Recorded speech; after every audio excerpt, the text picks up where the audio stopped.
हसैन कस्बा में आज़ादी के अमृत महोत्सव के मौके पर स्वराज का अमृत महोत्सव कार्यक्रम के तहत वृंदावन से आए महान संत सुनील कुमार कौशल जी द्वारा राऊजी मंदिर में एक सभा को संबोधित करते हुए कहा कि भारत भूमि देवों की भूमि है। आज़ादी के अमृत महोत्सव में हमें उन आज़ादी के बलिदानी सपूतों को धन्यवाद करना है जिन्होंने आज़ादी के लिए अपने प्राणों को न्यौछावर किया।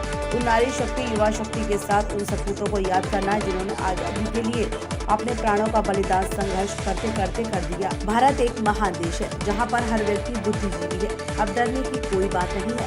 यदि कोई डराता है, बहन बेटियों की इज्जत आबरू पर चोट पहुँचाता है, तो बाबा का बुलडोजर ऐसे लोगों के ऊपर उत्तर प्रदेश में चल रहा है।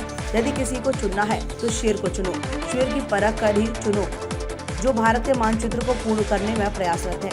सभी को संकल्प दिलाया हमें जीवन में ऐसे ही कार्य करने हैं जिससे हमें माँ भारती के संपूर्ण चित्र के दर्शन हो सके। भारत की धरती देवभूमि है जहाँ पर भगवान माँ की गोद में आकर जन्म लेते हैं और अन्य भोग भूमि है जहाँ पर अन्य धर्मों के अनुयायी उनकी प्रचार प्रसार हेतु भेजे जाते हैं। कार्यक्रम की अध्यक्षता डॉक्टर श्याम कुमार द्वारा की गई, संचालन संजय शर्मा द्वारा किया गया। इस मौके पर आयोजक मंडल में आशीष गुप्ता, भाजपा नेता सुरेंद्र सिंह कुलभीर, सोनू शर्मा, भगवान सिंह बघेल, यादराम सिंह छोकर, चेयरमैन पति, चंद्र प्रकाश माहौर, राम कुमार वार्ष्णेय, संदीप गुप्ता, स्वर्ण कुमार जादौन, श्रद्धा सीरज, ध्वज सिंह, मनोज कुमार गुप्ता, विष्णु दत्त वार्ष्णेय, निहाल सिंह गायक, राजेश कुमार, सुमित कुमार, संदीप कुमार वर्मा, ललित मोहन, चारुल वर्मा, चंद्र प्रकाश गुप्ता द्वारा सभी आगंतुकों का पटका पहनाकर स्वागत किया गया और मुख्य अतिथि को प्रतीक चिन्ह देकर पुष्प पटका पहनाकर सम्मानित किया गया।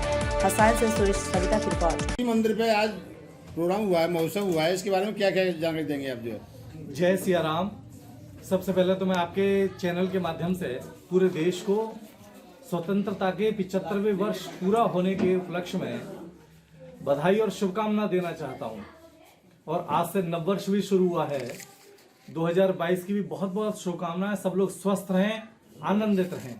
देखिए, ये आजादी का अमृत महोत्सव हम लोग इसलिए मना रहे हैं कि देश के आजादी में बहुत सारे समाज के ऐसे लोगों का नाम रहा जो आजादी के वास्तविक लेकिन गुमनाम नायक हैं, जिनका रोल बहुत बड़ा था लेकिन वो आजादी के इतिहास से गुमनाम कर दिए गए। तो उनको धन्यवाद देने के लिए, उनके प्रति कृतज्ञता ज्ञापित करने के लिए, उनके प्रति थैंकफुल होने के लिए हम लोग इस देश में आजादी का अमृत महोत्सव के नाम से ये उत्सव मना रहे हैं। अमृत महोत्सव चलने में आपको कितना समाज में जागरूकतापन महसूस हो रहा है? मैं बहुत बड़े क्षेत्र में घूम रहा हूँ लगातार पिछले 15 दिनों से। इतना बड़ा क्रांतिकारी परिवर्तन में देखने में आ रहा है। पूरी मातृशक्ति, युवा शक्ति, पूरा देश बिल्कुल अंगड़ाई ले रहा है। हमारे ऋषियों ने, मनीषियों ने बहुत पहले घोषणा कर दी थी कि 21वीं सदी हिंदुत्व की सदी है और आज भारत उसी सदी की ओर लगातार बढ़ रहा है बहुत तेजी के साथ। अब साधु संत खुले मंच पर आ गए हैं, मगर शेर की उपमा देने से खुले नाम से क्यों नहीं बोला जा रहा है? नहीं, साधु संतों के ऊपर तो किसी प्रकार का बाउंडेशन नहीं है। जो लोग राजनीतिक लोग होते हैं उनके ऊपर हो सकती है, जिन पे और कोई जिम्मेदारियां वो हो सकते हैं। हम लोग तो साधु हैं, हम लोग तो बिल्कुल स्पष्ट बोल रहे हैं। नहीं, शेर की उपमा मोदी जी से शायद संभव हो रही थी, वो खुले शब्दों में क्यों नहीं हुई? नहीं, खुले शब्दों का देखिए, आप लोग पत्रकार हैं, आप लोग शब्दों के जादूगर होते हैं। हम लोग तो शब्दों को केवल व्यक्त करने वाले लोग हैं।